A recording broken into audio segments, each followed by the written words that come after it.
So 1616.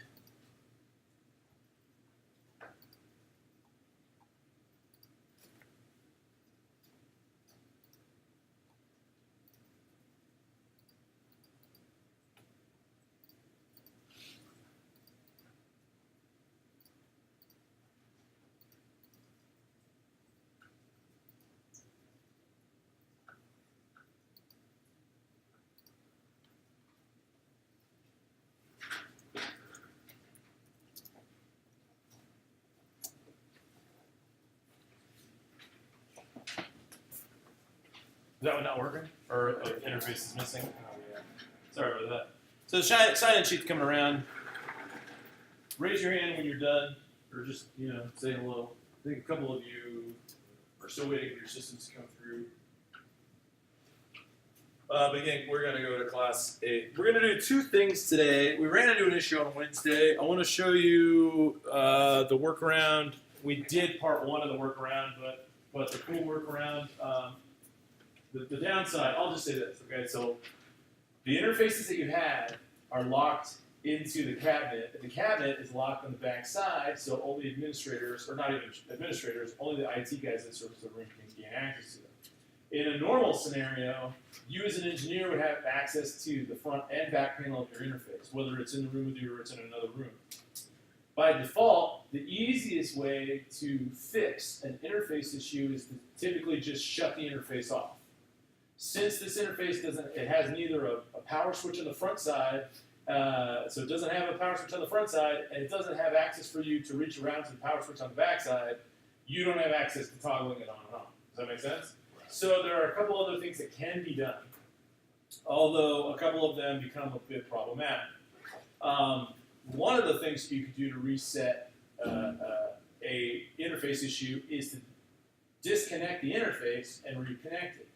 The only issue with that is you're not supposed to hot swap it or interchange it while the device is on if it's a FireWire device, which these are FireWire devices. If it's USB, it doesn't matter, but if it's FireWire, it's a big deal because it carries a lot more power. So what happens is if you were to move it, toggle, or unplug it and connect it hot, you can technically blow the port. So the downside to that is we can't teach you that either because we can't power down the device. Does that make sense? So because we can't power down the device, we can't hot swap it either. So the only alternative option that we have, the other way you could do it, which is kind of a soft reset. So both of those are hard resets. Soft reset, which still works, is to toggle to any other interface and toggle back to the FCA 1616. So I'm going to teach you that procedure. It's not a lot of steps. It's actually quite simple. And then I'm going to show you how to save, export, and import your I/O settings. So first things first in your notes, you can go ahead and jot this down.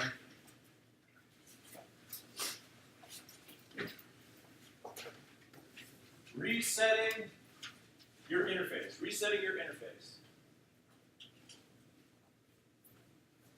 And these steps are actually quite simple. This is the kind of stuff you could do over the phone. Someone calls you and goes, oh crap, I'm going to bind, what do we do? This is stuff you should be able to just easily memorize and point out to them. So resetting your interface. You're going to go to Setup.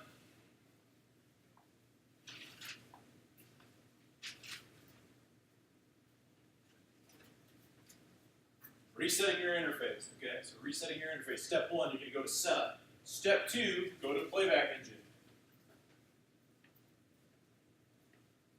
So Setup, Playback Engine.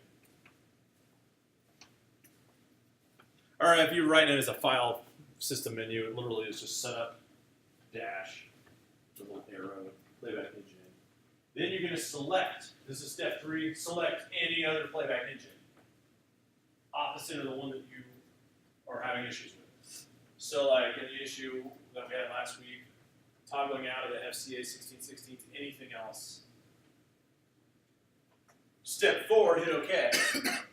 Now, what you'll see oftentimes, I'll show it to you because this is what it normally does, is it's going to say, so we're not necessarily done yet, but when you do this and you toggle to another device, this is what it says. Selecting the playback engine will automatically save and close your session. The session will be reopened when you're done changing settings. Are you sure you want to proceed? Now, the downside to this is it won't rewrite your I/O mapping. Remember how you had to manually, every day you come in, you manually write your I/O mapping?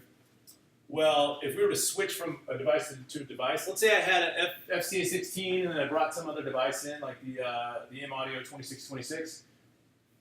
If I had both of those linked, it won't automatically switch the I/O. It'll save the I/O of the last one, and then I have to go back and remap I/O for the new device. Does that make sense? So essentially, when this changes, when you go through this process, it forces you to close the session. It comes back out. So in your next step, it'll give you this dialog. Just say, select yes to save and close and reopen. And what it'll automatically do is it'll kick it out and it'll bring it back. So it's just going to do this. So once you hit OK, you'll hit yes. It'll do that. Actually, it might not even let you hit OK until you go through. If something changes, okay, and that's what this warning dialog is. If something changes, and most likely will, in your next step, it will ask you, would you like to save a detailed report? Technically, you could if you really wanted to, okay? For this step, for today's purposes, we're just going to select no. Okay, so in your next step, would you like a detailed report? Select no. Then it's just going to kick through to reopen. Now notice there's another option here, and it says open I/O setting. If I was going to use a different, if the purpose of me switching was to use the other interface, I would immediately want to go to the open I/O setup so I can reconfigure. For this instance, I'm just going to hit no, let the session reopen. In your next step, you're going to go back to setup, playback engine. Oops, wrong one. Setup. So your next step is setup, playback engine, select the FCA 1616, hit yes and OK. So go back to setup, playback engine, choose the FCA 1616, hit yes and OK. Follow that so far?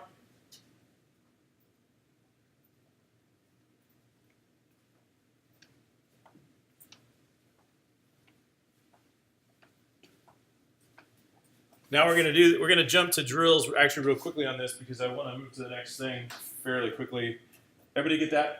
Everybody follow that so far? Okay, I would like for you to do that procedure. You can choose any other device. So like when you first go in there, if you're like, I don't know what playback engine to choose, just choose anything. Okay, just choose anything you want. It'll toggle you through, and it'll bring you back. I'll explain a little bit about these other devices later on, but for now you're just gonna follow the procedure. Kick back around. You're not done until you're back on the FCA 1616, okay? You already done? Awesome. I mean, it's a pretty simple process, right? Just a couple clicks, knowing where to go, things like that. Once you've done it once, let's go ahead and do it from memory. It's a pretty simple process. You can probably do it from memory pretty easily. Let's do it one more time from memory, and we'll kick it back around. Let's see. And you can just skip through those. You should be able to just skip through that stuff. And then you're going to make a new session. Do your startup procedures and make a new session called Class 8. Okay, so everybody's back on the FCA 1616, right? Okay, awesome. So this is a typical procedure in the event that you ever get stuck with your interface. Here's another instance that this happens. So this is just food for thought. If you ever connect something like, I'll say this, I've never been in a studio scenario where you plug everything in and everything works 100%. There's always some random stupid glitch. Most of the time, like if you were to go to the studio next door, you would see that whether the computer was in use or it was not, it's been on probably solidly for about a week. You know, the computers in here, again, if you ever show up and they're on, I highly suggest you reboot them so you know that the reconfigurations reset when they go down and come back up. So there's nothing hanging on in there. But a lot of times in most studios, it's more costly to constantly boot and reboot than it is for them to leave their systems on. The issue with that is leaving the systems on tends to put the peripheral ports in a bad position where if there's a power surge on the line anywhere, it doesn't have to be major, just any sort of power spike at all, a lot of times the buses will drop their power. So like you could have something connected, the power will surge, it'll surge the bus will, as a default, as a safety mechanism, shut off. Once the bus shuts off, it'll actually still show you that the device is connected. Like if you look at it, it'll look like it's connected, but when you go to use it, it doesn't show up in the listing. So like if you ever came in and your FCA is there, and you looked around the back and everything's plugged in, and you go onto your playback engine, it's not in your listing, easy way to find it and reset it is to toggle again to any other device. So even though it's not maybe already selected, select any other device. A lot of times it refreshes the list and you can go back into those devices. Now that you've done that, I'm going to show you this next set of steps here. In your I.O. that you built, okay, so you built this I.O. wonderfully. You guys did a great job every day. You rebuild your I.O. And it's important for you to know your I.O. and rebuild it because for you, when you build your I.O., it's very important to the studio facility that it maintains some sort of consistency. On a large-scale studio, what a lot of times they don't bother with all this. Notice it says, well, actually, let me reconfigure this because it looks like it's already, this one looks like it's out of order. There we go. Oh, that's why. Sorry. I never went back when I was showing you this. Let's go back. Okay, there we go. So in my I.O. output, a lot of studios don't like to see it say line ADAT. Like you see how it says line 1, 2, ADAT. Notice it says 1, 2, 3, 4, 5, 6, 7, 8, and then it goes to ADAT 1, 2, 3, 4, 5, 6, 7, 8. A lot of studios prefer their listings to be listed just in order, so that it would be whatever it is. It would literally say 1 through 8, and when it got to ADAT, instead of that being 1 again, it'd be 9. So that you consistently move down the list of these, items. So a lot of times, what'll happen is you can literally just go in here and type in a number. You could say this is 1 -2, and if you open up the little arrow, you'll see 1 and 2. Does that make sense? So I'll go 3-4, and that becomes 3 and 4. So it's kind of interesting how they did these. 1 and 2 is a stereo path if you choose it together, but if you choose them independently, it's 1 and 2 separate, and 3 and 4 separately. And these are pre-built that way. But here's what's important for you to understand is you can make your own configuration, you could save it, and you can take it with you anywhere you want to go, as long as you're in a Pro Tools system. So the next set of steps I'm going to show you is how to save. You already know how to build your I.O. mapping. Obviously, I didn't really talk to you or walk you through, actually manually naming it. The one thing, let me just show you this just so you could see it. One other thing you could do is you could technically, this one doesn't, these ones, hold on, let's see, path order. Oh, I could do it through here. You could technically on your output, except it's not here.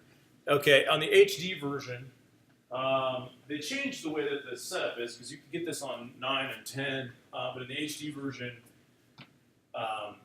you can do 5.1, 7.1, 9.1, and you have those in addition to mono and stereo.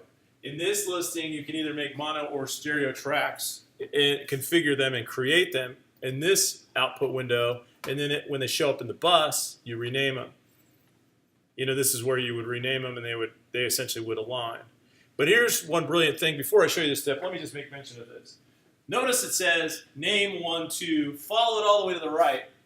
It says map to output, line output 1, 2. See that?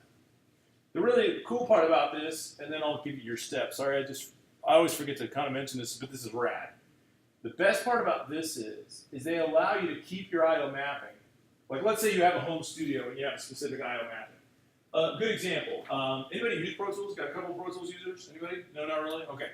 Good example. Let's say I have an effect plugin that I'm using inside Pro Tools, but I go to a big studio, and at the studio they have the real device, like the hardware issue device. Well, the issue with that, of course, is my plugin is internal, and their device is external. If I want to use all of the same routing, all the same devices, all the same settings that I sent to that device, what I can do is if I can find a physical output, these buses represent the digital input path, the internal routing path. I could say, hey, but my bus 1, 2 is going to be routed to an actual hardware output line, and I can choose which one it is. And that means anything that was routed here now gets sent to the physical output instead of internally. And I'll be able to use an external device without having to rewrite all of the information that was assigned to it.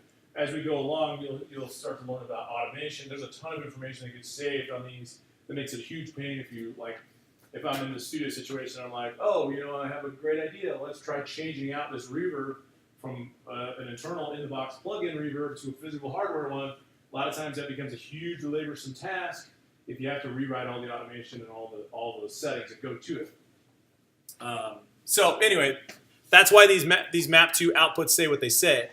By default, when you delete these, and that's why you have to go in and delete these, and then you reset them, what they should say is they should represent one for one. So notice it says line out 1 2, line out 1 2, line out 3 4, line out 3 4, line out 5 6, right? So you see that they're essentially the same on both sides.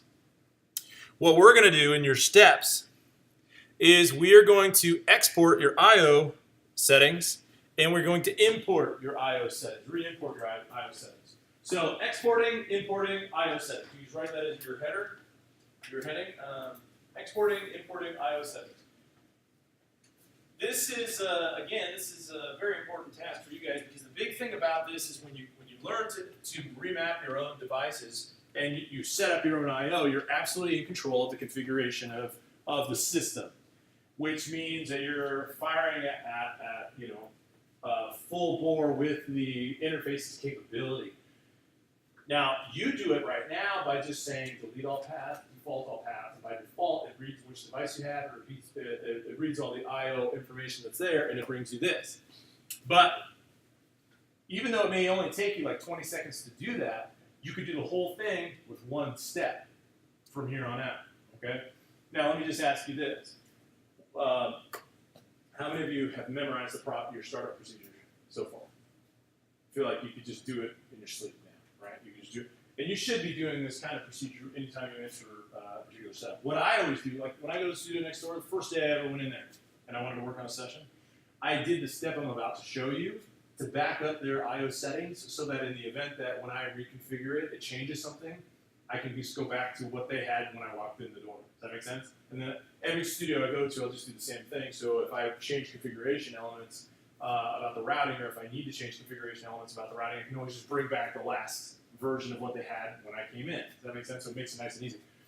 All right, so this is exporting and importing I/O settings. All you're going to do in step 1 is go to Setup I/O. Step 1, go to Setup I/O. Setup I/O. Real simple, real easy. All right. Setup I/O.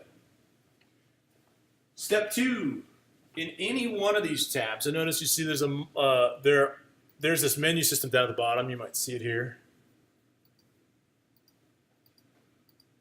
In any one of these tabs, you can technically restore from session or import settings, and you can import it only to exclusive tabs. But notice, when you hit export settings, you're exporting the whole thing. So your next step is to select export. Well, actually, hold on. Timeout, I guess. Step 2, configure your I/O how you want it. Okay? So step 2, configure your I/O how you want it. So whatever you want it, you set up. If you're happy with it, then you can move to step 3. Step 3 is export settings. Okay, so step 2, just configure your I/O. Step 3 is export settings.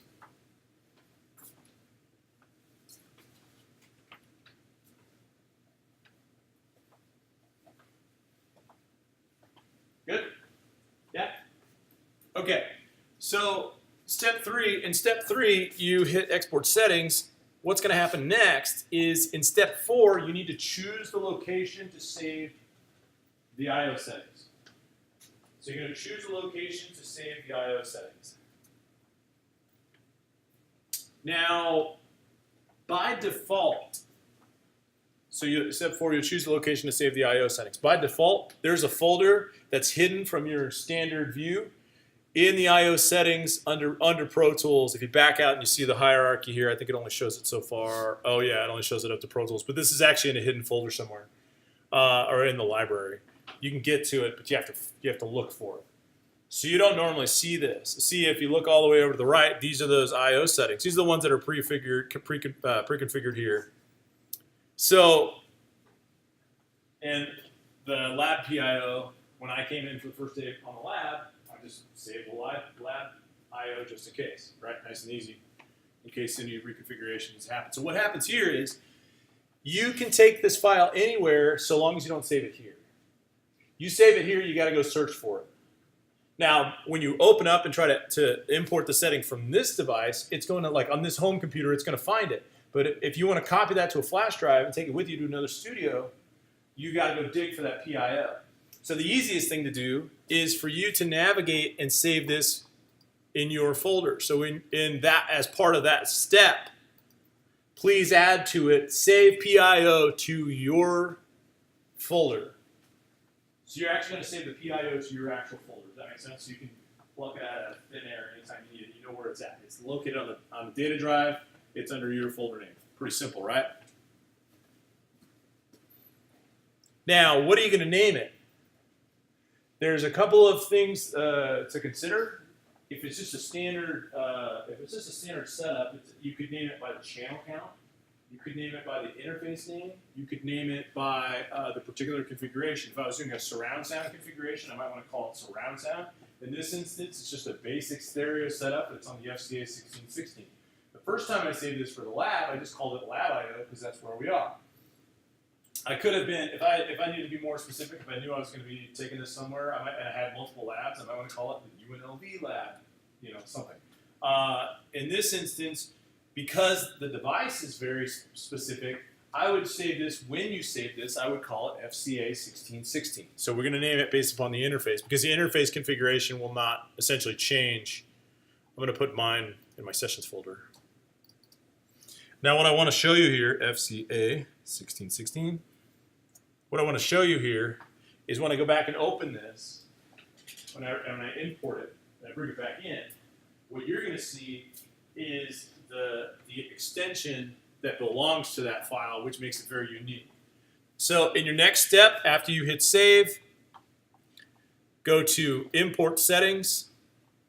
Notice when I hit import settings, it threw me back to the default folder. It didn't throw me to where I just saved. It threw me back to this default folder. So in your next step, go to import settings. Sorry, in that previous step, just make sure you hit save. After you titled it, whatever, or save it, wherever, just make sure you hit save. All right.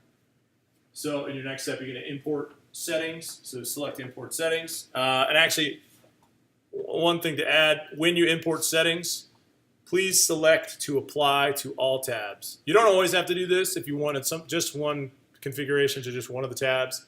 But select import settings. Actually check all or apply to all tabs. And then you're going to navigate, you know, in your next step you can just put find your PIO. Now that's the big thing. The extension you're looking for is .PIO. Okay, so the extension you guys are looking for is just period.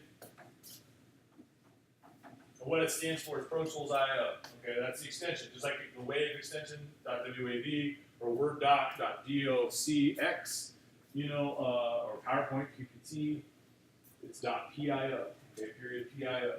So find your period PIO IO setting file. Once you find it, you can just hit open. So let's go in here, drop mine in sessions, and there it is. You see it? It looks very different. It doesn't look like a waveform. It actually says IO on it. And then hit open. Now, in your final step, well, actually, it's your second to last step because you still have to hit OK. In the next step, it's going to ask you, what do I do with the stuff that was already in here? And when you import settings, like if you already had stuff that was in there, you import settings, it's basically going to run a duplicate of that. So it's going to leave what was there, and it's going to import all the other stuff you just brought in. Problem with that is, a lot of times there's stuff in there that you don't need. So it's going to ask you this question, delete unused buses. The answer is yes. The only time you would hit select no is if you were trying to merge an IO setting. Like let's say you like the IO setting, but you liked a few things about the other IO settings that you had on another file. You know, that's when you'd say no because you're only going to merge a couple of them in. But yeah, so in your next step, you're going to hit yes. In your final step, review your input, output, and bus tabs, and then hit OK. Final step, review your input, your output, your bus tabs, and then hit OK. Here's the thing. If you ever screw this up, the beauty of this is, if you mess up, hit cancel. Don't hit OK.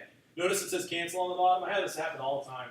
where it's like, oh man, I went in and I accidentally, either deleted something, moved something, or renamed something. If I hit cancel, it's just going to back me out, and when I open it again, it's going to go back to the way that it was from the beginning. Does that make sense? So if you ever get stuck, just hit cancel. In this instance, though, once you've done all that, hit OK. You're ready to rock. Now, here's the thing. For you guys to do this, when you do this as a drill, what I'd like for you to do is, in your actual first step as just part of the drill, is go to I/O and clear everything the way you normally would have before you start.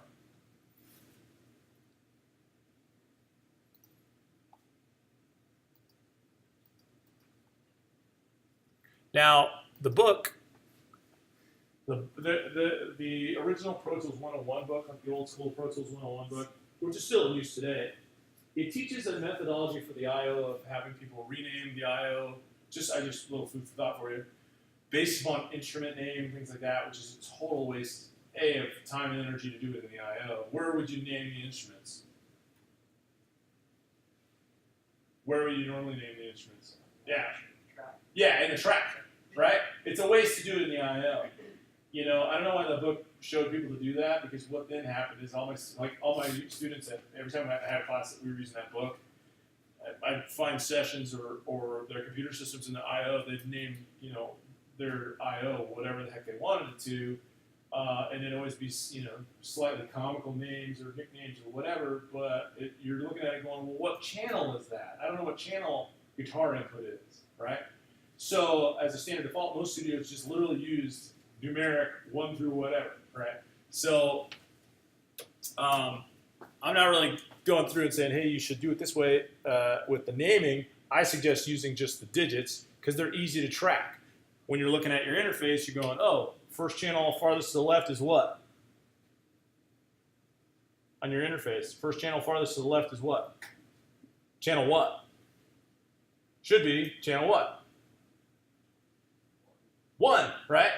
Easy. And the one after it should be 2. Sounds simple, but that's why we have to do it this way. So what I'd like for you to do is clear out your whole thing and then begin, actually, hold on, before you clear it all out.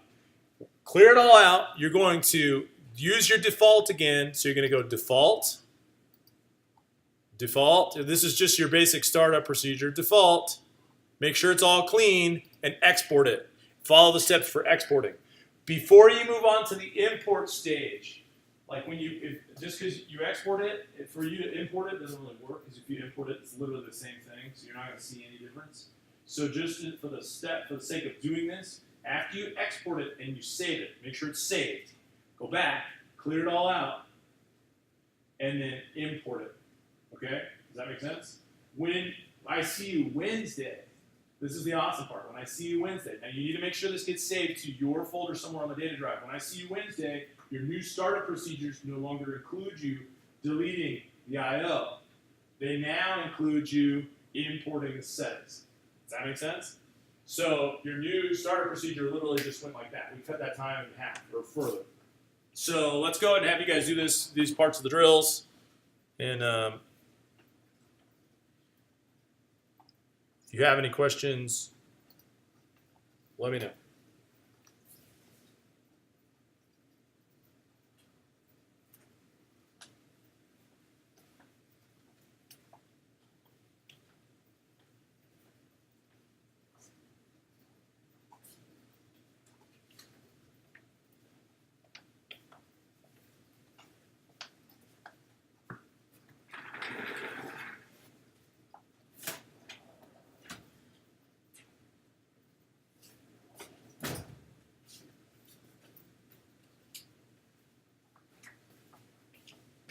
After you've done it once, do it one more time. Do it one more time for repetition's sake, so you're kind of getting this into your brain. Did you get the notes from your neighbor? Yeah.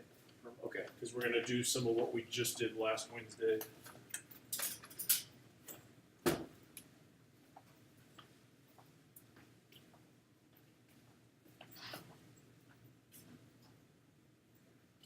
Everybody sign in.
Okay, here's what I'd like for you to do. Everybody done so far? Okay, so here's what I'm going to do. I'm going to put some text up on the board. I want you to go back to Wednesday's notes. You are going to record a new piece of dialogue for today. I'm going to show you how to shuffle edit it. And essentially what we're going to do is once you're done with this, the recording, we'll only do the recording essentially, this one time. It's going to be a little elongated. Then we'll go through how to edit with it. So if you look back on your notes for recording, what I'd like for you to do is you're going to plug in your mic to channel 1. You're going to record a VO, all right, so a voiceover onto a singular mono audio track like you did last week. And what I'm going to have you do, actually what I'll have you do is I'll read, you guys have your notes from Wednesday, right? I would like for you, instead of doing a script, this time you can actually literally just read your notes of how to record in Pro Tools onto your mic. Okay, now, if you mess up, what's the rule if you mess up in voiceovers? Yeah, stop, collect yourself, keep going. But don't stop the recording process. Why was that? You guys remember? No? It's because if you stop the recording process, what's going to happen is you'll stop and restart. And this is typically what happens. When you mess something up, it's oftentimes what happens is people tend to mess up at the same place over and over. So if you stop, restart the recording, and restart from the beginning, a lot of times what takes place is people will get that far and then they'll mess up yet again. So it's just easier to just, if you have what you had, stop it, or not stop it, but just keep recording and do it again, right, from that point that you messed up. So like anywhere in the middle of there, you just keep going. And then you can edit that. I'm going to show you how to edit that. So we're going to edit using slip mode. Last week we edited using the playlists. We're going to go back to using playlists, but not in this form. We're going to use some playlists again, but we're going to do it with MIDI information next time. So that, hopefully, if we get through this today, on Wednesday we will begin working with MIDI. Okay? Did you have your notes, Dylan? Were you here last week? You were. Okay. Sorry, I just wasn't sure if you were unsure if you had your notes, but everybody has their notes, right? If you need any help, Grady's awesome, so he'll let you know. He did good last week, so just, yes. Oh, shoot, okay. You know what? You want to take a photo with your phone of somebody's notes? You can do that real quick, and we can chew through it. For those of you who have your notes, go ahead and begin. Plug up, begin to work and operate with that. And in the meantime, I'll do a quick one over here so I can show you.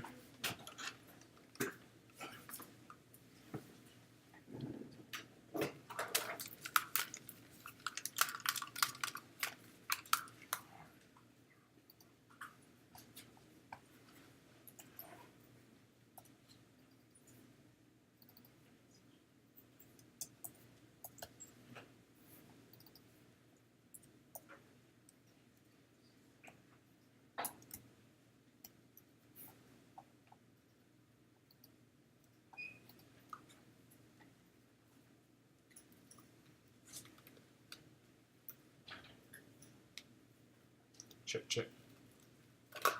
Check, check. 1, 2, 1, 2. Check, 1, 2. Check, 1, 2, 1, 2. Check, check, 1, 2. Check, check, 1, 2, 1, 2. Check, 1, 2, 1, 2. Check, check. Check, hey, hey, hey, hey. Hey, hey, hey. Hey, hey, hey, hey, hey. Test, test, test. Check, check, check. Hey, hey, hey, hey, hey. Check, check, check. 1, 2, 1, 2.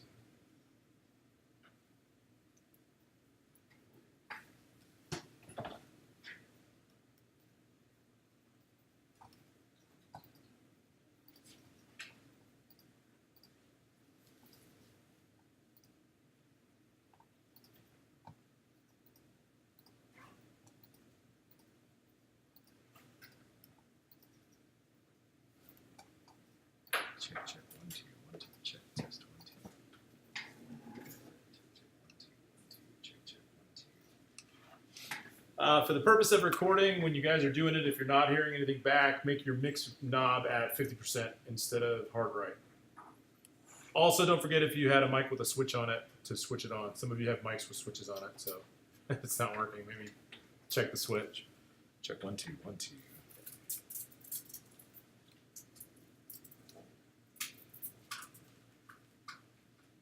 Steps for recording audio in Pro Tools. To begin, hit Command-Shift-N to create a mono audio track. Then you can rename the track by double-clicking the nameplate and title it VO for voiceover. After that, make sure the configuration for the I/O is set up on that particular track, set to mic 1 and line output 1, 2. You can then record arm the track, check the level by check the level. Then you can record arm the track and check the level by turning up mic 1's volume. After that, make sure your playback is set to 50% between input and DAW. Turn up the volume on your headphones, and you can begin by hitting Command Spacebar. Once you're done, just hit stop.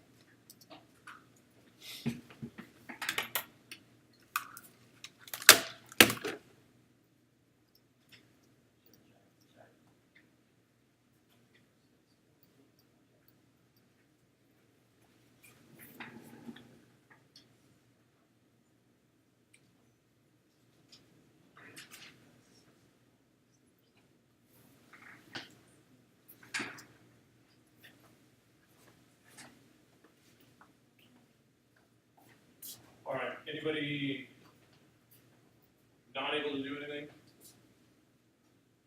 So far, everybody's good? Oh, yeah. Good. For those of you, just don't forget, if you're having issues with Command Spacebar, go in and do the turn off spotlight procedure. We're trying to, what was your name on the end? Jacob. Jacob.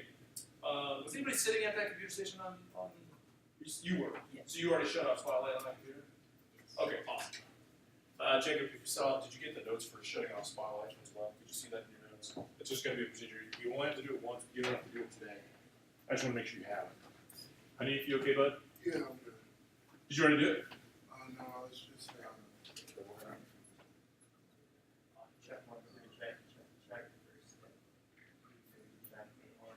Oh, yes, that's right.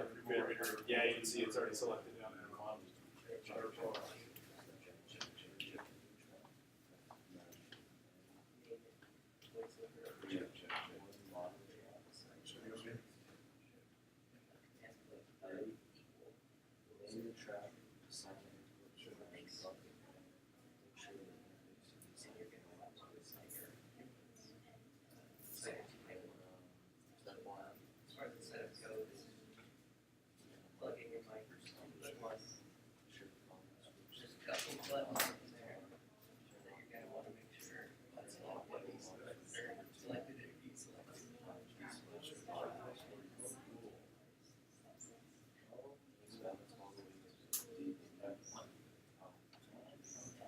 Oh, Grady, you okay, bud? Yeah, the spotlight was still on. Oh, okay, cool. I know, it's annoying, right?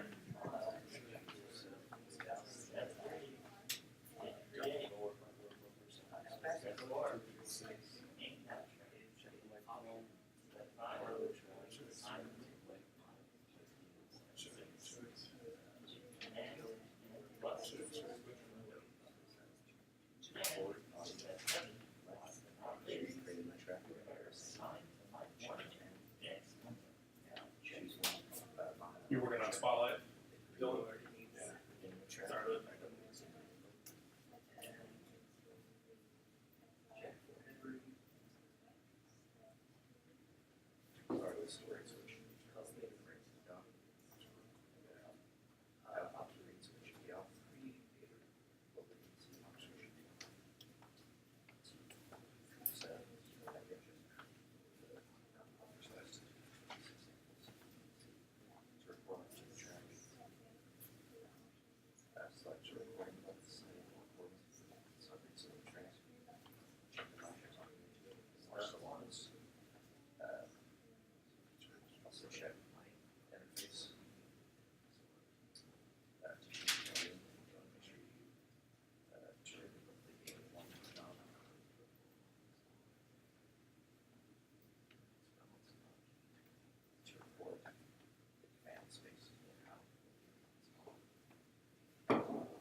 Yes.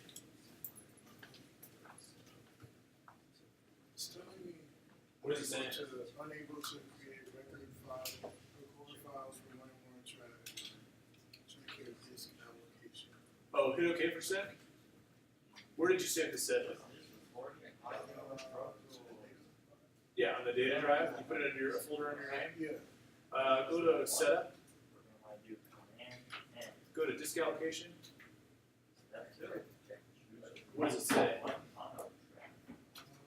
In the second column. Class A. Say it again. Class A. What's it? Does it say anything before that? Data class A.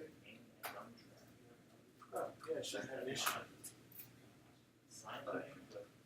I mean, it sounds right, but it needs to go slide. Sorry. You okay, bud?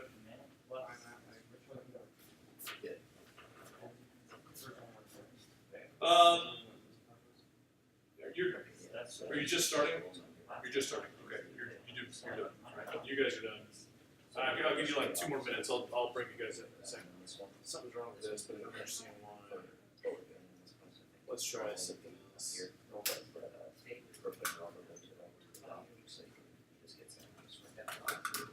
see.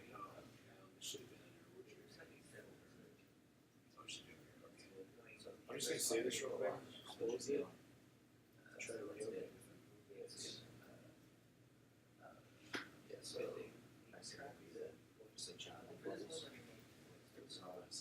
Should be okay. Make sure that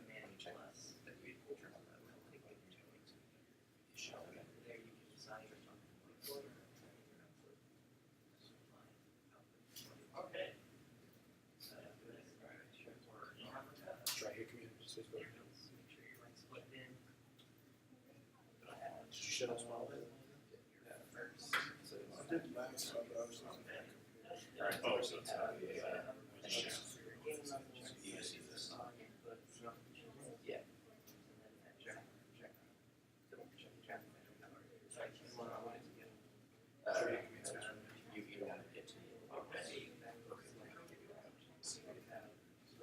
Just like at home.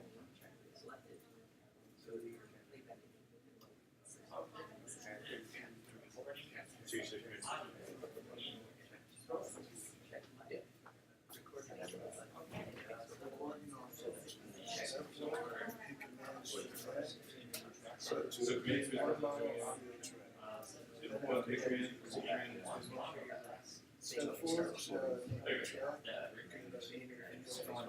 yeah, it's okay. So what you do is stop it. But what does that say? After that, step 6, command plus, plus, Oh, you know, here, real quick. step 7. Command plus easy to undo that track. Let's just change. No, You will plug it once I have into my input one, and then plug up. you should be able to. Ensure the mic is. Okay, real quick. If you've done one, after you do your first one, go make a new playlist by hitting the menu tab right here, and do it one more time right here. This tab right here. Give me a new playlist. Right? Remember that? Hit that menu. Hit new. Here's the thing. If your WAV file does not look this large, then you haven't turned your volume up enough on channel 1. So make sure your volume is hotter on channel 1. It doesn't have to be maxed. It just has to be hot enough. Some of you, it looks like almost like a flat line. That's not going to be acceptable. So we have to get more gain out of that. What the problem with that is, it's usable if we turn it way up. If it's that low, but it's going to hiss a lot. It'll have a lot of noise on the line. So we want to turn them up, make sure they're nice and hot. Do it again. Okay? So you'll do it a second time. Good job, Billy. You're doing good.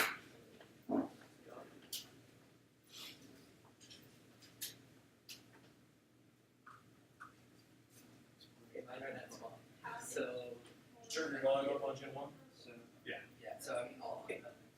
Well, you know, try it. Check. Turn it down just a touch so it can close. And then try it again. And then try recording it again. I think your issue is actually that you need to be like this close. Does that make sense?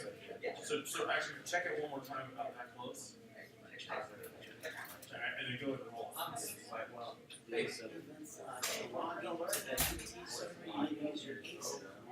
Okay.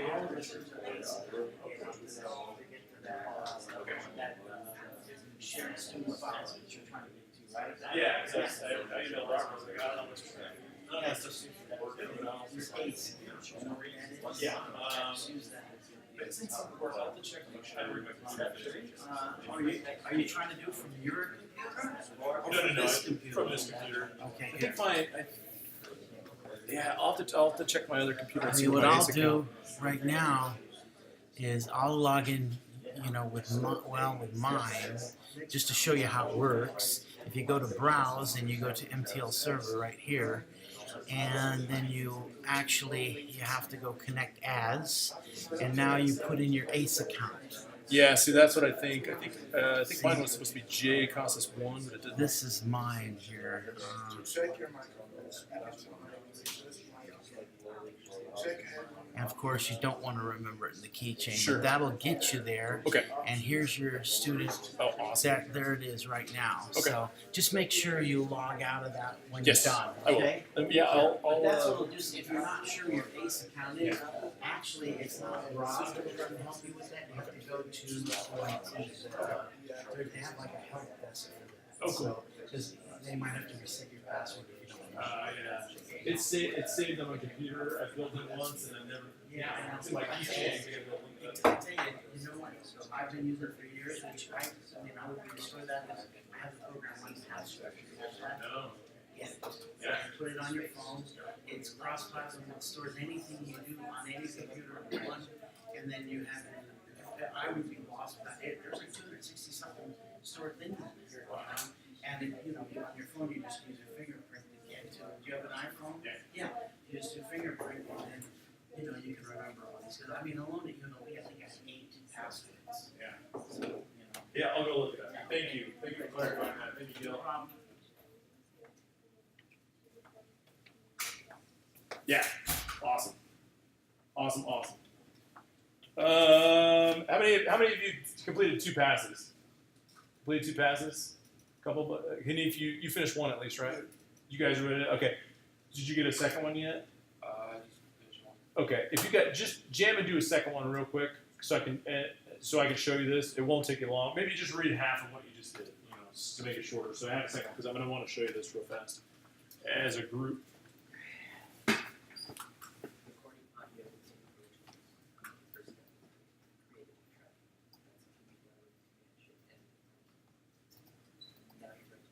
To record audio off the track, plug in, press record enable button, the track nameplate, check the level that's talking to it, so levels go from the monitor, and you want to change one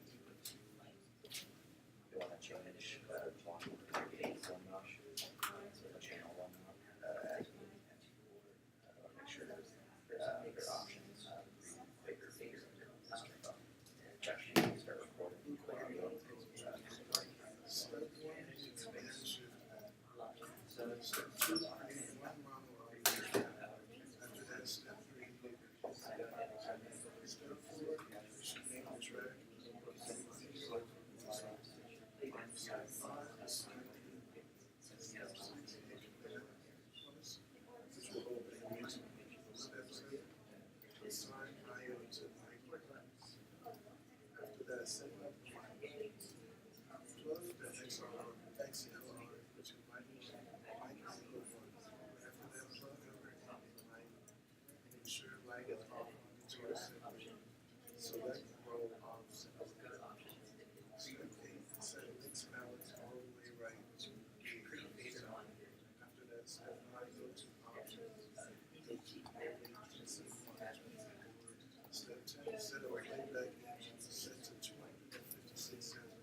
After that, you can check your microphone. Speaker check, 2 mic adjust, mic gain 1. Check headroom on Pro Tools and Interface. After that, go to options, switch to prefix.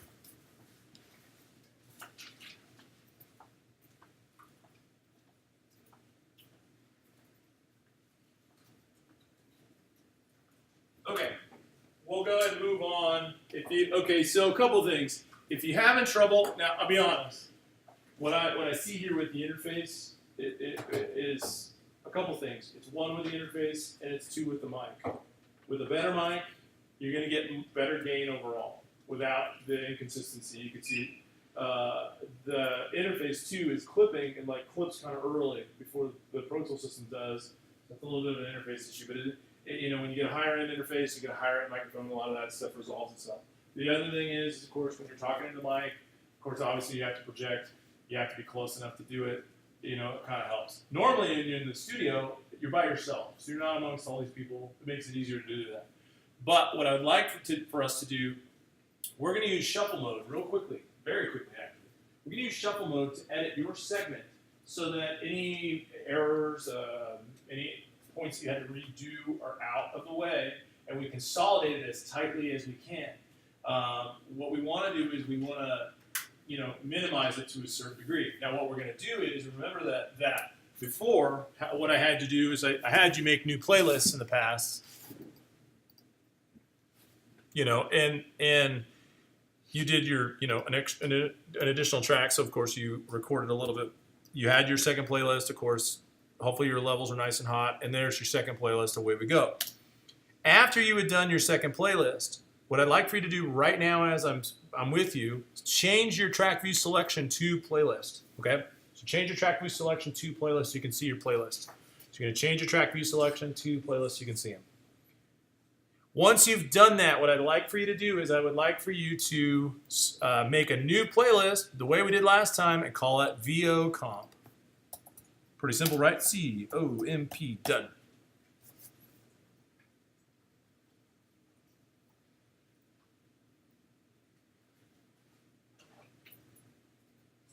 VO Comp. Not bad, right?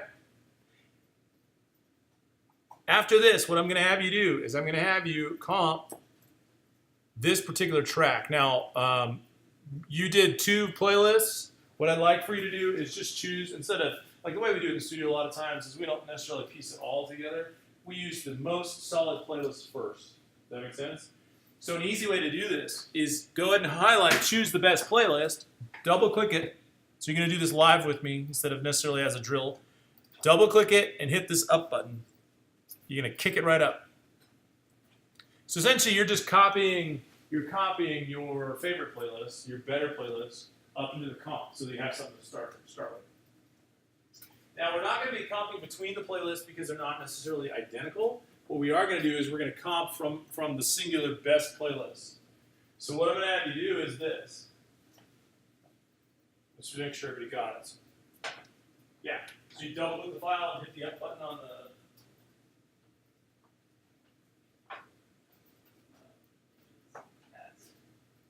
oh yeah, double click the clip on the clip itself. Yeah, hit cancel. Yeah. Everybody okay? Yeah. Same thing here? So you click the clip? Okay, oh that's if you're using the grabber tool, it's a single clip. Single clip. Does that make sense? And then you can hit the up arrow. Because the grabber tool is meant to just grab the clip. If you're using the selector tool or the smart tool, it's a double. Huh? I want to bring this one up. Oh, because this is its own channel. This is its own track. Oh. This is a different track. You're not making a new track instead of a new playlist? No, I made a new playlist. Oh, but you must have not titled. How did that work out? This one should have been. Yeah, this one should be titled VO Comp, and this one just must have been should have been titled VO. So I don't know. Is there anything on this track at all? No, I just made this one. Oh, okay, yeah, you can delete it. Yeah, because you're supposed to not instead of making a new track, you're supposed to make a new playlist. Yeah, wait, undo that real quick. Undo it. Command Z. In order to delete the track, you either have to right-click it or you can go to track and hit delete. If you hit the delete button, it's going to delete the file instead of the highlighted file. Yeah, there it goes. Perfect. And then you can title that VO Comp and then one below VO. Okay, so here's what we're going to do. We got to go to slip mode. Okay, I'm sorry. We got to start in slip mode. So if you weren't in slip mode before, move to slip mode real quick. Grab your selector tool. Okay, so you're gonna go in slip mode. Grab your selector tool. So let me go ahead and give you these steps. You guys are going to do this. In order to edit this, to clean it up, what you're going to do is you're going to take your selector tool, you'll be highlighting it and deleting stuff that you don't want. So here's how we're going to do it. Step 1, choose the slip tool, or the slip mode. Go to slip mode. Step 1, go to slip mode. Step 2, choose the selector tool. Okay, so this is just quick edits for dialogue.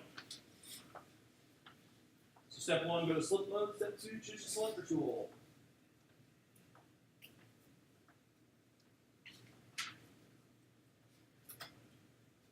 Step 3, audition your take.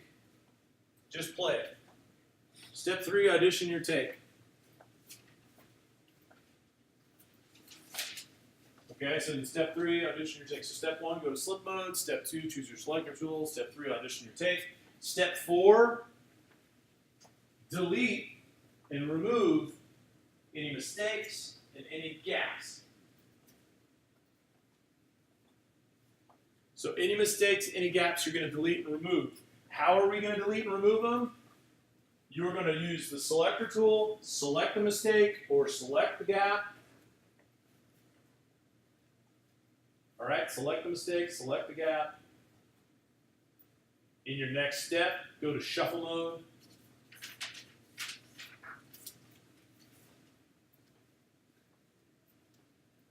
And hit delete. Final step, hit delete. Then you're literally just going to repeat those steps until you're done. Okay? Well, let me show it to you, and then I'll have you do it. After this, your final step, when you're like, oh, this is perfect, exactly how I want it, you're going to triple click the clip and hit Command F to do your batch fades. All right, so your final steps are triple click, when you're done, triple click the clip, so it gathers the whole thing, hit Command F to do your batch fades, and you're done. Okay? So I'll show you how this is going to be done. It's actually a really fast process to do.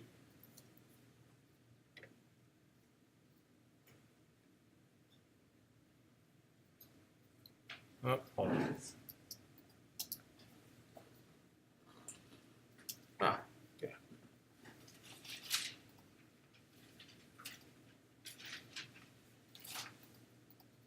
Sorry, my playback engine died. Steps for recording audio in Pro Tools. To begin, hit Command Shift in. Sorry, there's some issue with the playback engine.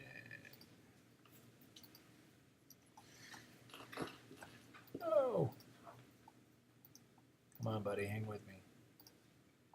Steps for recording audio in Pro Tools. To begin, hit Command Shift in to create a mono audio track. I think for mine, I wasn't paying attention to this, but I think it was having sample errors while I was going. All right, so all you're going to do is literally this. So check this out.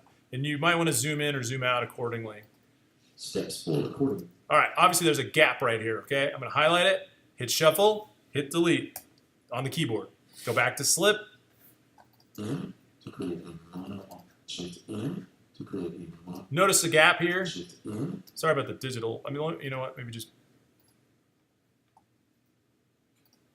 at least for the sake of getting this done for you. I don't know if there's. Check 1 2. Steps for recording audio into Pro Tools. To begin,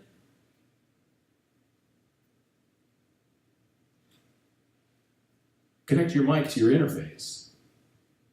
Let's begin by creating a new track using Command Shift in. To create a new track, choose Command Shift in. After creating a new track, let's name the track VO. After naming the track, let's set up the I/O information. The track should be set to mic input 1 and output line output 2. Then we can go to options and move into post fader metering. Whoops. Then we can go into options and choose pre-fader metering. Record on the track and begin recording by selecting Command Shift. And begin recording by selecting Command Spacebar. Okay, so obviously there's a couple errors I got to fix, okay? So what I'm going to do it, I got to choose, again, the same thing. Shuffle, delete. Notice there was a huge gap over here, so I'll play that back for you. Huge gap right here, right? And connect your mic to your interface. Yeah, obviously that's a bit of a problem. I don't know why it's doing that. Kind of annoying.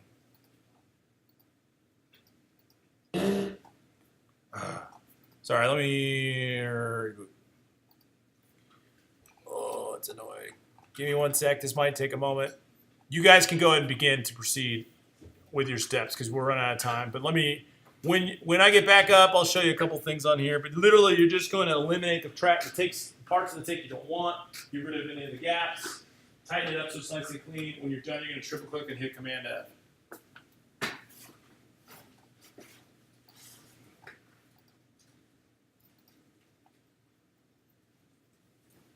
Come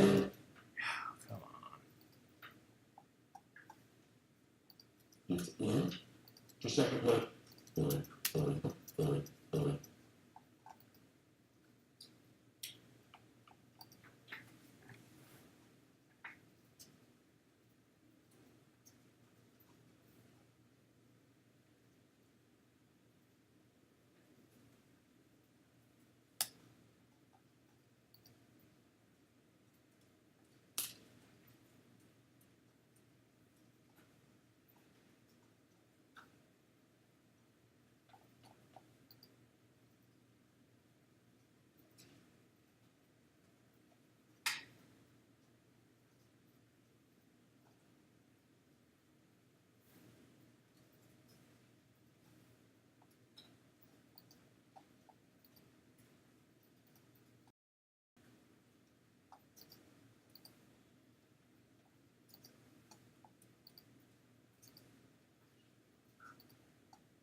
Check 1 2, test 1 2, check 1 2, test 1 2.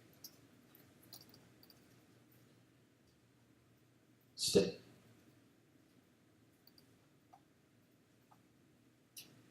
Check 1 2. Steps for recording audio into Pro Tools. To begin, Okay. steps for recording audio into Pro Tools. To begin, connect your mic to your interface. Let's begin by creating a new track.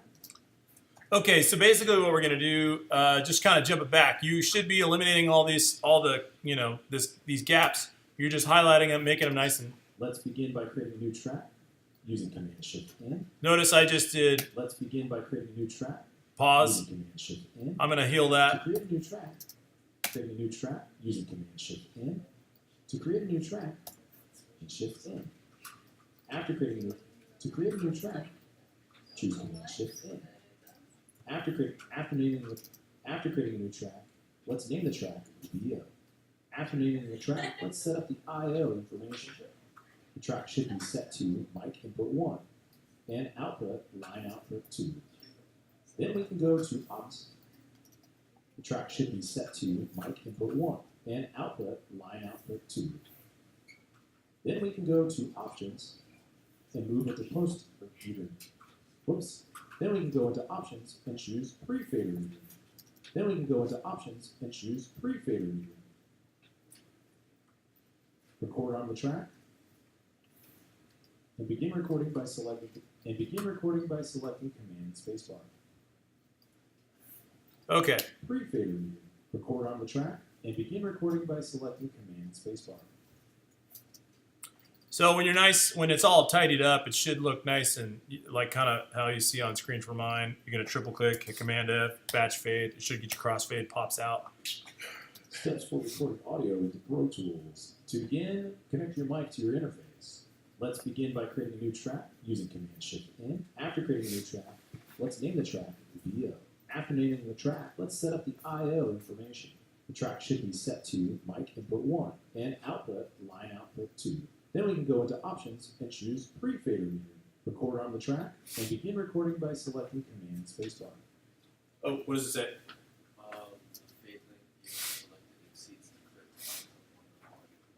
Okay, sometimes that'll take place if the,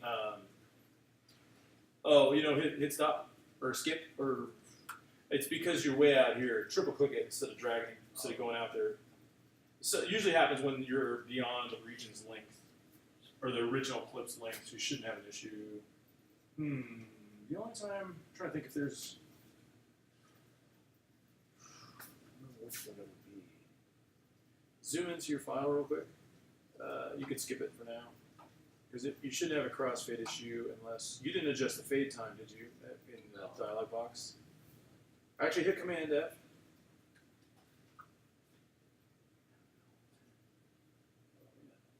To cancel. Do you have synergy? I'm trying to think why there would be an issue with that. I mean, obviously mine went up without a hitch, but you guys are dragging. Different. Did you cut at the beginning of the clip? The very beginning of the clip, you cut space. At the very end of the clip, you cut some space as well. Yeah.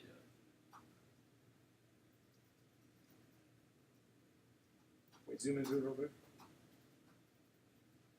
Yeah, I would just, because it looks fine. I would just triple click it one more time and tell it to, in yours, when it gives that dialog, just say adjust. I think it says what, adjust. It should offset it, but when it adjusts, it doesn't actually do it right. But, I mean, it's going to be good enough, but you shouldn't have, it's odd that you ran into an error, especially both of you ran into an error. You good, Greg? Yeah. Anybody else done with this process? Okay. Are you still working on this? Or are you still? I think I have to go like first Command Z. Oh, okay. Just Hit edit, see if it will let you redo your recording. Oh, just undo new track. Actually, here, did you go back? When you named this, did you ever make a new playlist? Yeah, because I don't even see any clips of the playlist. Yeah, you might have to. I would redo it while you have some time.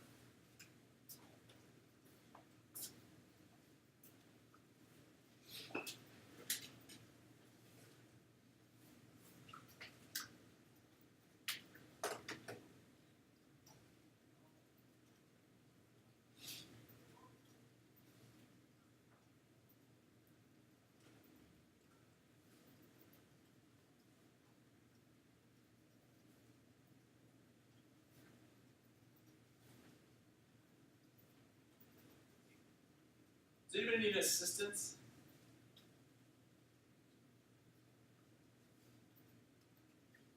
Did everybody sign in?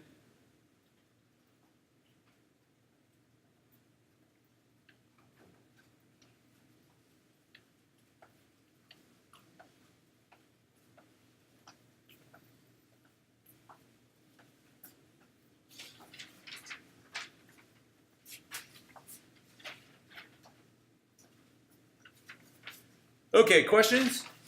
Thoughts? Concerns? Questions? No? Please save. Command S. Pack it up. Get your mic in the bag. Wrap up your cable, please. And you can hand them off. Actually, if you don't mind, why don't you bring them on up?